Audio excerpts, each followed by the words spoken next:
Hi everybody, welcome to today's video. And on today's video, we have a guest right here. She is gonna introduce herself and tell us who she is. And guys, before that, let me tell you, we are still on this green card thing, and we are not gonna leave you alone because it's September. Time is running out. We want to prepare before because it's gonna be when do we start it? Is it next month? October Yeah. So it's next only a month. few Yeah. weeks, October. So yeah, so time is moving fast. So yeah, our guest here will tell us all about green card. Welcome. Thank you for having me on your show, Welcome. Betty. Thank you for Uh-huh. having me. I really appreciate. How are you doing? You're welcome. I'm doing good. Tell us who you are. My name is Charity Nyokabi Nganga. I come from Kiambu in a place called Gedongori. I come from Gedongori in a small village Wow. called Gedonga. Yeah. So I'm from Kiambu initially, and I live. Okay. Yeah, I live now in Wichita, Kansas. I've been here now for 7 years. Mm-hmm. Yeah, and I came here with my family, my husband, Wow. and my two children, and I had two more. Now I have four children and my husband. Yeah, Wow, you are blessed with a big family. I have a big family. Yes, I do. Yeah, I do have a very big family. And So, Charity, did uh, oh sorry, what I was gonna say is, did when you were back in Kenya, did did you have a dream of coming to the US yes, oh or? yes, I did. I did have a dream of coming to the US because when I finished high school, I went to Kamboi Girls High School. When I finished high school, most of my friends went to the US. So I had that dream in me, but I didn't know how I could come because we didn't have a relative who lived in the US. But and then I got married, and then I kept telling my husband, one day I know I will go to the US. And then my husband would be like, "You are just dreaming. We can never go to the US." So I didn't have. I had that dream. I really wanted to come, but I didn't know how I would come to the US because no relatives, no nothing. And you have to know someone to go someone. I didn't know anybody in the US, but I always had that dream of Yeah. coming. Yeah.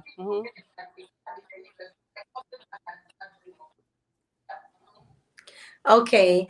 And how many times did you try green card? I only tried once, just one time. And actually, I wasn't even interested. It's my friend who said, Charity, let me fill out for you. And then I was like, do you want to take money from me? Because she had a cyber. And then she was like, no, let us try. And then we tried. And when we went to look in May, we had won. I was like, oh my God. Yeah, we had won. What? Yes, only once, just one time, and we got it. Wow. Yep, one time and we got Wow. it. So take us, because you have a family, and you take us through the steps, like, because a lot of people, they ask me, how do we apply green card with family? Who do we include? Who do we leave out? Please take us through the steps. Number one, when you're thinking about applying a green card and you have a family, always put everyone in your first application when you're applying the green card. Put your husband, put your kids. If you have adopted kids, put them. If you have kids who are below 21 years old, put them on your first application. Yeah. So that is the first thing that you have to do, because how you started from the beginning will flow up to the time you will get citizenship. When you get to this country, they do not lose any documentation. So when you have a family, make sure that you put everyone in there, so that when Mhm. you win, when you come to apply to fill out your documentation in the DS260, you will not have to add anybody, because if you start adding people, that is how people, they don't get the green card. So make sure from the word go, put everyone in there. Do not leave Yeah. anybody out. Yeah. And even if you have Okay. kids below 21 years and they are not married, put them there, because they Oh, qualify. Yeah. okay. Mhm. So did you apply, both of you, you and your husband, or just you? Yes, we did. We did apply. We did my apply, my name, my husband, and my kids, and then my husband, my name, his name, my name, and the kids. So and then now when we went to check, now the one that had my name is the one that won. Ah. Yeah. Okay. Okay, because I get people asking me, what about if both win, and who, which one do which one do you move forward with? Is it the lower number or the upper number?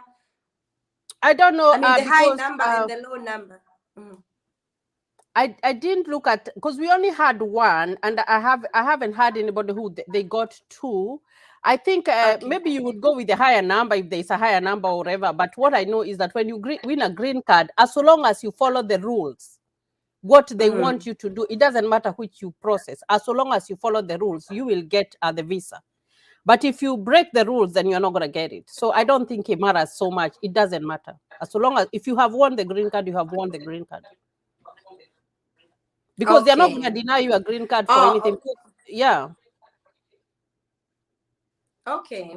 Mhm. Yeah, because some people talk about the low case number, they get processed the fast before the higher. Maybe we'll talk about that some other time, because I don't want to Yes. confuse you. And the thing that I can say about that, Betty, is that outside here, when we are filling out the green card, there is so much information that you will get from people. So for me, I think just following what is on their Yeah. website is the best thing. Do not listen to what people are saying, the lower number or the higher number. Don't listen to Yeah. that, because people have a lot of information out there. Follow what the website is saying. Do it and then wait, because even the people who give the green Yeah. cards, they follow the law. They are not going to discriminate anybody. They will give you a green card.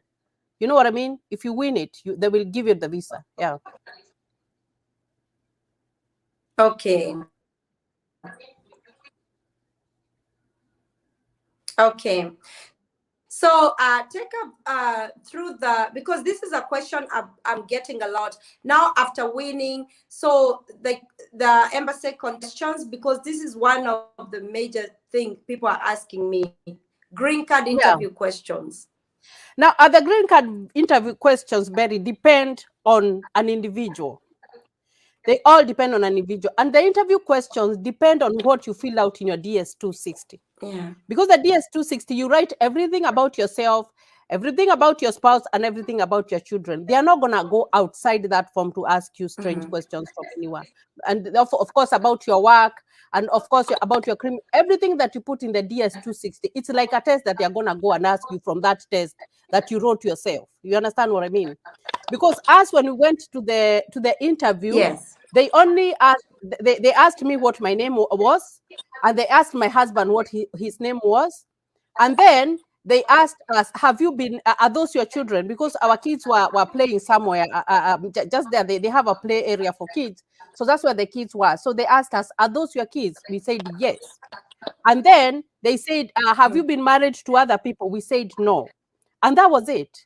That lady told us, now I'll give you the green card. I know you'll be very happy. And oh my God, we were so happy when we got it. But it depends on an individual. But they are not going to ask you questions from Okay. anywhere. No. Mm-mm. So they are not And just specific to say, questions, because let me add something on there, Betty. Let me add something on there. Before we went for the interview, and that's why I'm saying it, do not listen to what people are saying. We had people who were just telling us stuff, a lot of stuff. But I remember at one point my husband saying, we are not going to listen to anybody. We are going to go there and wait for what they will ask us. And that is what they did. So it depends on what you fill out in your DS-260 is what they are going to ask you. They are not going to ask you questions that you don't know. And a green card doesn't have many hurdles. It's not like an interview for, it's not like a visa that you're going to seek for marriage or anything. No, it's different. So whatever you write on the DS-260, as long as you're truthful, they will ask you questions from there. Yeah. Okay. And yeah. Okay. Once again, I would like you to I'd like you to remind our viewers the qualifications needed when when you're applying, like what So are the when you major apply, the main yeah, things that are not like you needed really need to apply for the green card in apply October, for the right? green card? Okay. So if you are planning to apply for the green card in October, the first applicant, the person who is applying for the green card must have a passport, a Kenyan passport or any other passport. There are those countries who qualify for the green card. Make sure that you have a passport. That is very, very important, because without a passport, you are not going to apply for the green card. And like I say in my videos, when we applied for a green card, that was not a requirement. But when we got a new president, Trump, the rules changed, and the passport was added. So it is very, very important to have the passport. Now, after you get the green card is when you can think about the passports for the other family members. But if they plan to apply in October, they must have a passport. Otherwise, they won't be able to apply for the green card. That is the requirement for that. And they ask for photos. I remember we put in some passports there, just to say who we are. But at that time, the ones that we put, they were not like the ones that are needed. Like ours was very weird because they didn't ask for those. Because I remember that lady who filled out for us, she just came and took passports of us, and that was it. So the most important thing right now is the passport. Very, very important, and just the photos, because after they send you, after you're selected, is when they will tell you like the other requirements that you need. So a passport is a must, and of course, remember your date of birth, and remember your birth certificate must have the same name with your passport. Do not have different names on that. That's important. Your names and your date of birth and the passport, very, very important. Yeah. Okay. And the education needed, what if somebody is not a form for doesn't have a form for certificate? What happens in that case? Now, if you don't have a form for certificate, you have to have 2 years minimum work experience. Now, there is this website called o.net. Now, when you go there, there are different job categories that are classified. There are tailors, agriculture, even housemaker, all that stuff. You go and look at the job category. Now, what you need is you must have 2 years minimum experience for that job. So let's assume that you are a house girl. You must have 2 years minimum experience, and that must be in paperwork. You have to show proof. It's not by word of mouth.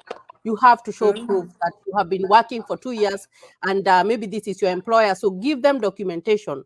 So if you don't have Form 4, 2 years minimum work experience, it doesn't matter which job that you do, as long as you don't steal, you know what I mean, or you're not committing any crimes.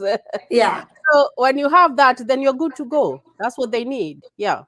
Wow, and that's easy to get, so they don't have any excuse.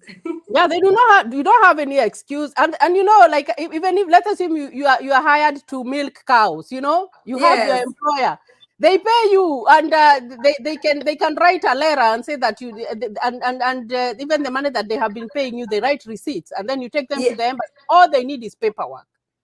Wow. Yeah. Thank you so much for telling us that, because I get so many people who feel like now they did not complete high school, like what happens, they don't have any hope, and they're really interested in applying for green card. So there's hope. Right. Yeah, there is hope. Oh my God. We want everybody, we want most people to come to the US so that we can be many. Yeah. Yes, we do. There are so many good things about this country. So now, you know, Charity, tell us about this host thing, because a lot of people, they say, Betty, I cannot apply for green card, I don't have a host. Yes. Or they say, I am looking for a host for me to apply for before I apply for green card. Is that necessary to look for a host before? Do not look for a host. Do not look for. Let's look at. Let us look at the don'ts. Do not look for a host before you get a green card. Another thing, when you get a green card, do not sell your stuff. Those are two important things. When you before you get the green card, don't worry about the host. When you get your green card, do not sell your stuff. Those are two important things that they should know right now. So don't look for a host. Yeah. Why not sell their stuff. Because You win green card, you can start selling stuff. because when you read that letter, when you open it, that says you have been selected to process the diversity visa, it tells you very well. There's a place that says winning a green card is not a guarantee that you will get a visa to travel to the US. Oh So that my. statement is important. You don't. It's not a guarantee that you. There are things that you have to follow. So do not go selling yourself saying that you got the green card and then you go to the American embassy. They don't give you. No, don't do that. Yeah, do not do that. Yeah. Do you know what can make what can disqualify somebody? What can make you be denied? Yes. Number one, if you want to add people, like I said, if you have a family and you decided to fill out the green card by yourself, right? And then after you win, you are like, let me add my husband and my children, and you had not put them there before. That will make you to be disqualified. They are not gonna give. Number two, if your passport is expired, they are not gonna give you. And then if you are a criminal, if you have criminal offenses, you have not been you have been going to jail, you are a thief or you are a terrorist, they don't want to invite people who are going to come and bring trouble in their country, so they are not gonna let you come in. Another thing, if you do not have a host, they are not gonna let you in because they do not want you to be a public charge. That is, you're here but you don't know where you're going.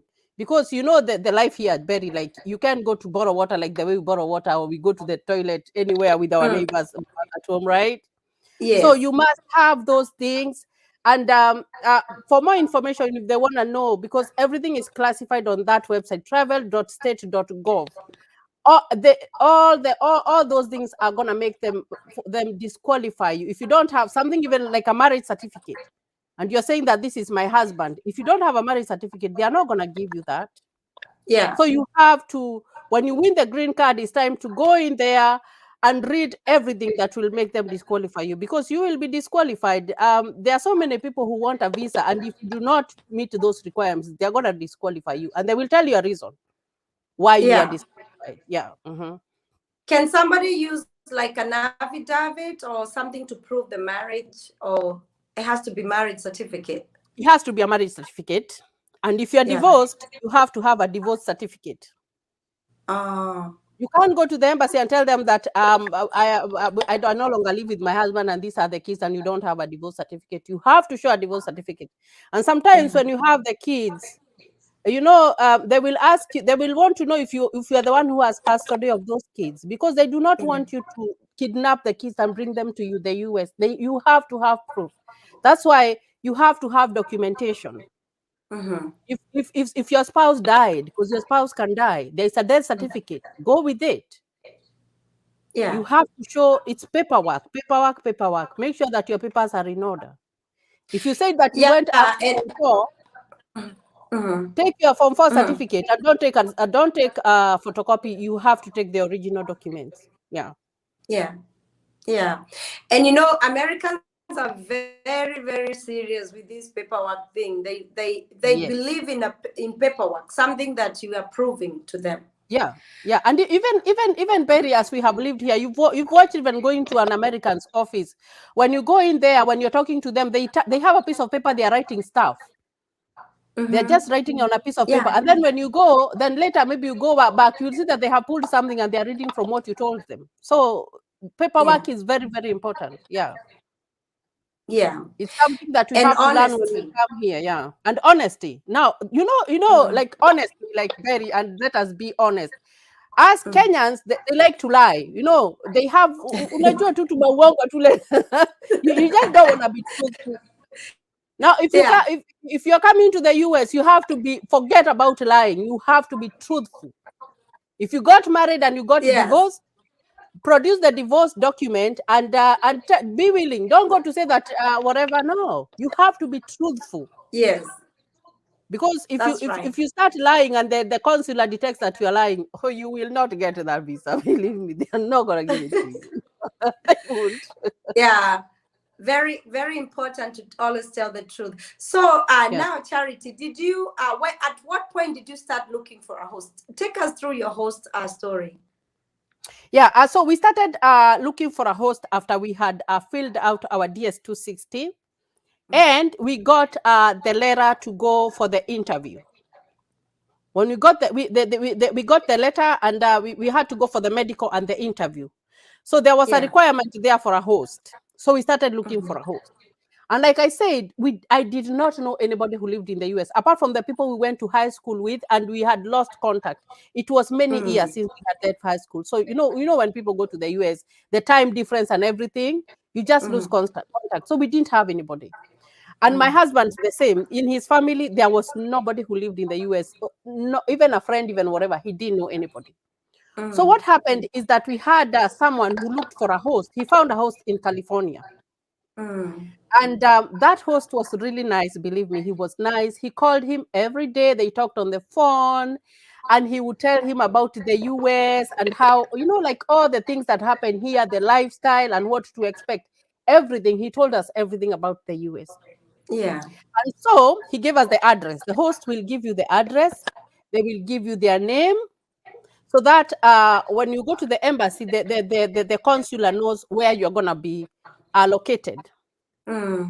So when we went for our interview, and we had given them all that paperwork, they asked us where we were going. We told them that we were going to California. And then we went home, we are done, and then we are going to wait for the visa so that we can travel, because it didn't take long for us to travel. I think we stayed for like 2-3 weeks, and then we traveled. So after we got to the visa, like today, I remember we went for an interview on a Tuesday, and then on a Wednesday, my husband called that guy, and then he was like, it's like he was shocked. He was like, "Hey, you got the visa?" And then my husband was like, "Yes." "All of you, even your wife and your kids?" My husband said, "Yes." And then, so he was expecting him to say, now you can book your plane on this time, and then I can come and meet you. Yeah. Do you know what he told us? He said, "Oh, I cannot host you because I live with another person. I don't know if I'm able to host a family, so I don't know what you guys are going to do, but I am not going to host you." Can you imagine? He didn't know you have a family all this time? He did. He did. He knew we had 2 kids. He knew it was me and my husband and 2 kids, because we had told him from the beginning. He knew. But when we told him that you had won sometimes I think about it. I'm like, maybe he thought, people go to the American embassy and they don't get visas. It's hard to get, right? So I think why he agreed to host us was because he thought that we would never get a visa, especially as a family, because he was so shocked. But he said no, he wasn't going to host us. Now that really messed us up, like big time. It really messed us up, Betty, because we didn't know what to do. So what did you do after that? Well, and at that time, after you get the visa, that's where you start. That's when you sell your stuff. Yeah. So we had sold my business. My husband had sold his car, and we had started selling. Actually, we were almost done selling him, because we had even to sell even some of our household items so that we could get the fare, because the fare is a lot of money, right? Yeah. So we were stranded. We didn't know what to do. So my husband was like, "Now let me go and look and see if I can find anybody who can just direct me to someone who can be kind enough to host us, because what our life in Kenya was gone, because we had sold everything." Right. Yeah. And now we are in the middle. We are supposed to be going to the US. We don't have a host, and here in Kenya we don't even have anything because we've sold everything. So that is the situation that we were in. So fortunately, it was bad. This lady, there was this lady who he just used to live in the estate that we lived in. We lived in Nairobi, in Kayole Estate. Yeah. We lived in Kayole. So so that lady had a brother who lived here in the US. So my husband went and talked to her, and she said, "Let me call my brother and see if he can host you guys." So she called him, and fortunately he agreed. He said, "Yeah, I can find them a place that they can live. It's no problem." So that's how we got our host.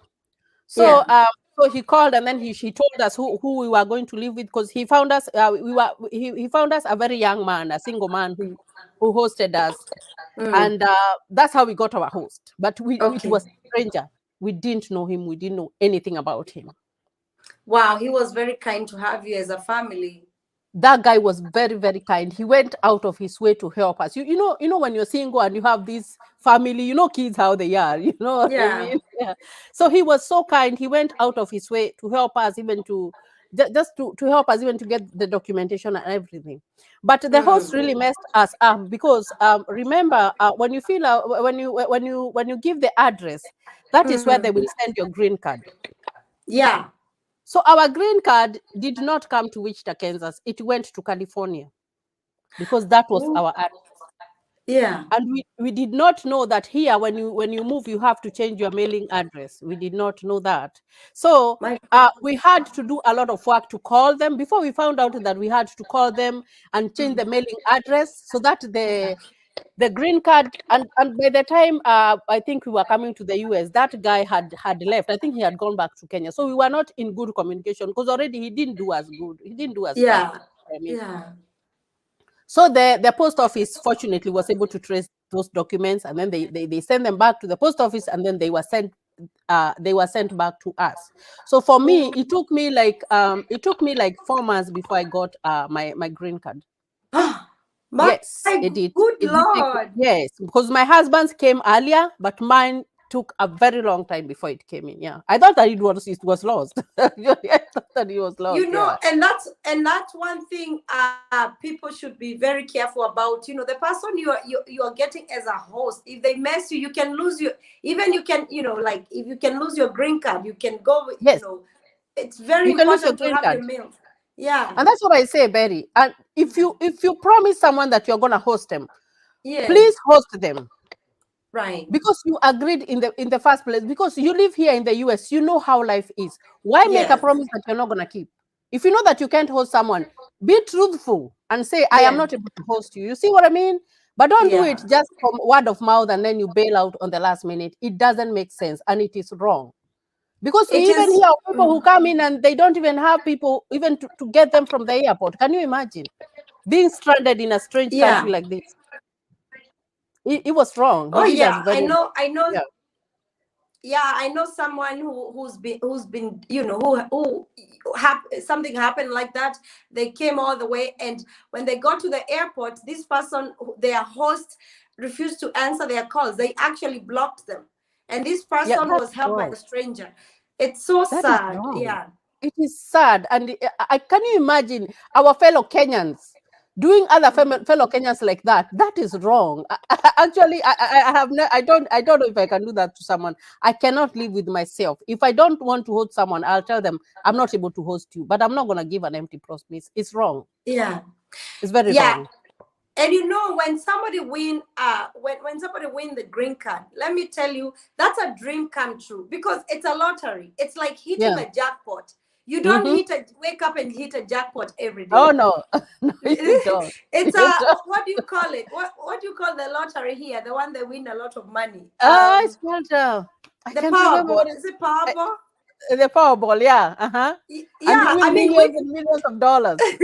winning a green card is something like that. It just Yes, happened. It's a miracle. it's a miracle. Yeah. Yeah. Mm-hmm. It is. So it's very bad to kill somebody's dream, but I thank God you got your documents and your green card, and oh Yeah, we my did. goodness. Yeah, it was Wow. bad. It was bad, Mhm. and I would not wish anybody to go through like what we went through after that guy bailed out on us. That was wrong. It was So very very wrong. did this young man host you until you get your green card, or were you in his Yeah, he place all did. these months? No, actually, we stayed with him for 3 months, and by the time we moved out, I still did not have my green card. Came because Ah. we stayed with him for 3 months. But when you have the passport, when you come here with a green card, you don't have many hurdles. Like they won't stop you from doing anything. So I was when we came in, we were able to get our social with the passport, with the Kenyan passport. Mhm. And my husband was lucky. He was very lucky because they gave him a driver's license. Yeah. But me, I had to wait until my green card came. They refused. I don't know why they refused. They never gave me. So I had to wait until my Yeah. green card came is when I got my driver's license. Yeah. It took a while. Yeah, it did. Hmm. Oh, okay. Yeah. Wow. So, how is it when you come here with children? How was your experience and the children experience to adopt? I think it's just a different experience, Betty, because you're not used to so many stuff, even for the food. Yeah. Leave alone the other things, just the food. You are not used to the food, so it took a while before we knew the kind of food that we were supposed to eat, or what we could order for our children. And of course, even interacting with people, like we are used back at home. When you're talking to someone, you don't look at them, but here when you're talking to someone, you have to look at them eye to eye and make eye contact so that that person they can relate with you. So those are some of the things that, like, it took time before we know that we were supposed to do that. I even Yeah. remember even going to church, because we had to look for a church to go to. And we thought that is just like the way we go to church at home, and everybody is just sitting with the other one. They're just squeezed. Now, before we realize that you have to give public, some private space, Yeah. those, like, it took us a while before we got used to all that. And even like having a neighbor, and you don't even, you see them once in a while, you know what I mean? Mm. Mm. But for the kids, I would say that it was a little bit easier, because kids are kids. They just Yeah. interact. Mm. My son by that time was in 8th grade, so he did very well because he was older and he knew English. But my younger one knew Swahili, so Ah. that was kind of challenge, because she would speak Swahili to the teacher, and then the teacher would not know how to answer. But they're very helpful with the immigrant children.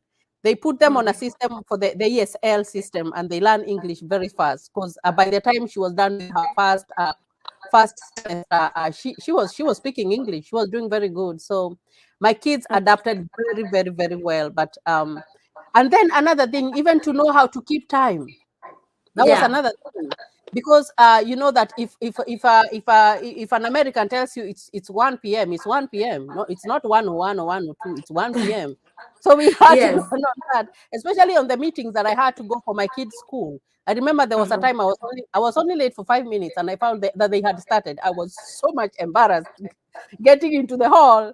So from that day, I always go on time. So those Yeah. are the things that you have to learn, and you have to live like them. You know what I mean? So that you fit, you Yeah. have to live like them. Another thing is something like going to school. I never thought that I would go to school, or I thought that maybe because I used to train people in hair and beauty back in Kenya. I thought that I would just come and go on with my work. No, you have to go to school. Mm. Forget about what you learned in Kenya. Come, go to school, and if you want to continue, if I would have wanted to continue with hairdressing, I would have had to go to school, or maybe just challenge the test, the board test, so that I could get a license. So those are some of Yes. the things that are here that you have to know, and you have to do and adapt, so that you're able to survive. Yeah, Okay. yeah. So, because my network is misbehaving, Charity, tell our viewers where they can find you. You have a lot of good information, and I'm sure they love you and they want to come and listen more and more and learn more from you. Yeah, so I have a new YouTube channel. My channel's name is Charities Bubble USA. I'm talking about my green card journey. I'm trying to help people how even to go about it, because, and like I say, I never knew anything about the green card. I had to Mm. learn the hard way. So, and I know that there is someone out there who has a green card, or who is getting ready to fill out one, and they might benefit to what I am telling them. So my channel, my YouTube channel, you can go in there and see some of my videos. I also have other videos that I do with my kids for reading the Bible. And I also talk about marriage, because I know when we come here, there are so many challenges, and if you're not careful, you will end up losing your family. So you can find me on Charities Bible USA. That's where I am. Okay. So yeah, please guys go to Charity's Bubble USA and let's subscribe to her channel. We want our sister to grow. She has a lot of information and she's not hiding you anything about green card or anything, that information that will help you. Thank you so much, Charity. So do you have I really appreciate a parting shot, some few last words to to encourage somebody out there? The few last words that I can say is do not give up on filling out the green card. You might not get it for the first time, but it comes every year. Continue filling out the green card. Another thing, us here in the US, we should be generous enough. I know there are some challenges of hosting, but still be a good Christian. And if you say that you're going to host someone, just help them out, because with a green card, there are no hurdles. They will come, they will get their papers, and they will be out of your house, and you will have done something good. You see what I mean? Yeah, so that's all I can say. And it's just about helping more people to come and join us here in the US. It's a good country. Okay. And I think on your channel, one time you can talk to them. I've done it on my channel. You can talk to them about how people are when the experience when you're hosted, because everybody has their experience. Like some people, they complain, oh, I don't want to host because when people come here they behave bad, or they do this, they do that. And some people, they have good experience. So it's pros and cons. Yes, I will talk about those pros and cons. So I know that's a whole topic about hosting, because hosting has advantages and disadvantages. But I'll talk about that in my show. Yeah, I will. Oh, okay. All right. God bless you so much, Charity, and God bless you, my viewers, for watching. Take care of yourselves. Please go to Charity and subscribe to her. I'm going to pin her link down below so that you can find her channel easy. And stay safe. Take care of yourselves. Bye. Thank you very much for having me.